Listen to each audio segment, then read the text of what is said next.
Hello everyone! Magandang araw! Ito nga po at habang naglalakad kami ng baby ko papunta sa tindahan ay nakakita kami ng cute na aso. Wow! Sobrang nakukyutan po ako kasi mukha po siyang teddy bear. At nung maya po tumahol na, tumakbo na po kami ng anak ko at nakakatakot yung tahol niya. Sobrang lakas ng tahol. Ayan nga po yung baby ko naglalakad kasama ko po. Papunta na po kami sa aming bibilhan ng mini pan at What? kung ano pa. Ayan nga po at nandito na kami.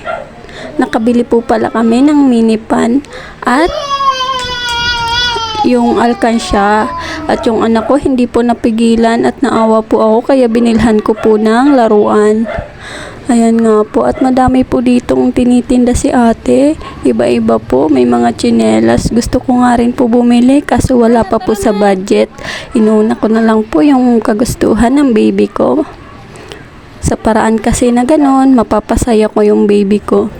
Shoutout nga pala sa papa namin, hindi niya alam na bumili kami ng laruan. Ayan, nandito na po kami sa tindahan ng ulam at kami po ay bibili na lamang ng tipid po kami sa gasol.